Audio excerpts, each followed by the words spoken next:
What would you think if you woke up one morning to find an entire city dancing without end? The month of July in 1518 began with the routine rhythm of a hot summer for the residents of Strasbourg. However, an ordinary day on the city's narrow, cobblestone streets would soon become the stage for one of history's most mysterious and terrifying events. It all started when a woman named Frau Trophia suddenly and inexplicably began to dance. This was not a cheerful dance to the rhythm of music, nor was it part of a joyous celebration. On the contrary, Trophia's face held a blank expression, and her eyes were filled with a deep emptiness. No one understood why she was dancing, as there was no reason to.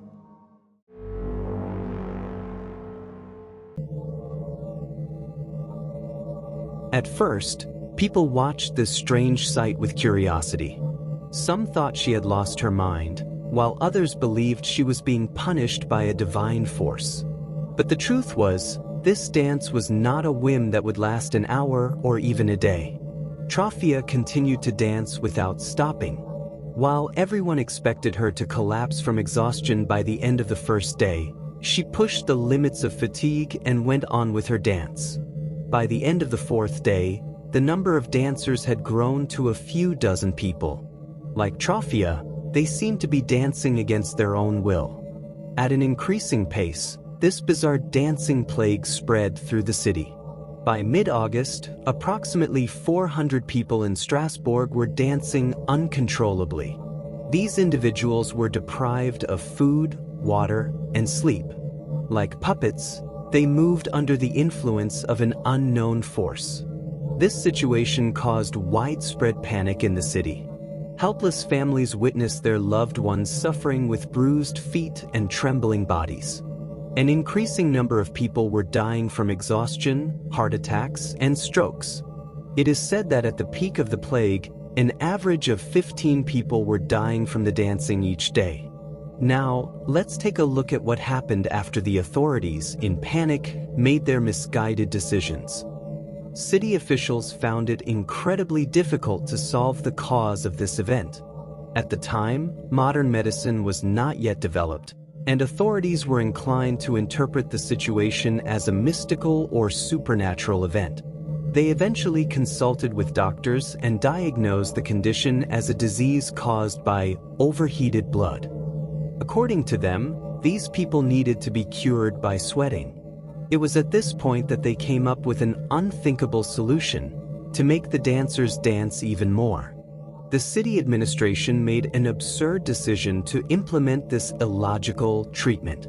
They cleared the city square, set up a stage, and gathered the dancers there. They even hired musicians and professional dancers to encourage them. Their goal was to maximize sweating by increasing the speed of the dance. This, of course, was a terrible mistake. The rhythm of the music and the presence of other dancers further triggered the crowd psychology, making the plague even more lethal. The scene that unfolded was not one of entertainment, but of tragedy. Hundreds of people, drenched in sweat from exhaustion and on the verge of losing consciousness, were dancing and dying. This would be remembered as one of the most ill-conceived treatment methods in history. The scientific community's efforts to solve the mystery. Today, scientists have put forward various theories to understand the cause of this event. The most popular of these is that the event was a mass psychogenic illness, MPI. MPI describes physical symptoms that arise in a group of people due to psychological stress. Strasbourg in 1518 was an ideal environment for such an outbreak. The city was in the grip of a major famine, with widespread hunger and poverty. The public was living in constant fear of death from the plague and other epidemics. This deep social stress and despair may have led to a kind of collective hysterical crisis. Frau Trophia's dance may have emerged as a symptom of this accumulated stress, and the people around her began to show the same psychological response. Another theory suggests the event was related to ergot poisoning. Also known as St. Anthony's fire, this poisoning was caused by a fungus called Claviceps purpurea that grew on rye fields. This fungus contained hallucinogenic alkaloids similar to LSD, and their consumption could cause muscle spasms, hallucinations, and involuntary movements. However, this theory alone is insufficient to explain all the details of the event. The poisoning typically manifested with different symptoms, a burning sensation, hallucinations, and it is not fully understood why it presented only in the form of dancing. Unfortunately, people did die after the wrong decisions were made. The decision further triggered people who were already in a psychological crisis. The music and the communal environment amplified the hysteria. As a result, the number of people who died from exhaustion, dehydration, and heart attacks increased.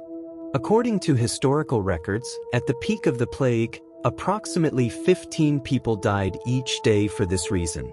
So, while it was well-intentioned, this wrong treatment method turned the situation into a tragedy and, sadly, led to the deaths of many people. These events endured as a dark and shameful chapter in the history of humankind. The dancing plague remains one of history's most mysterious and poignant events, one that modern science still cannot fully explain. It is not just a bizarre historical anecdote, but also a reflection of the deep desperation, fear, and ignorance of the people of that era. The decisions made by the authorities, though well-intentioned, were based on completely flawed information and made the situation even worse. This story shows us how dangerous decisions made in a state of panic can be and what unexpected reactions the human psyche can have under social pressure and stress. Looking back at this event today, we can feel the pain and helplessness of the people who lived through it. That terrifying summer, when a city seemed to dance with death in a trance-like state, is etched into our memories as one of the darkest and strangest chapters in human history. This event reminds us once more of the complexity of the human condition and that history is not just about kings and wars, but also about the incredible and mysterious events experienced by ordinary people. That's all for this video. If you'd like to support me, don't forget to subscribe. See you in the next one. Take care.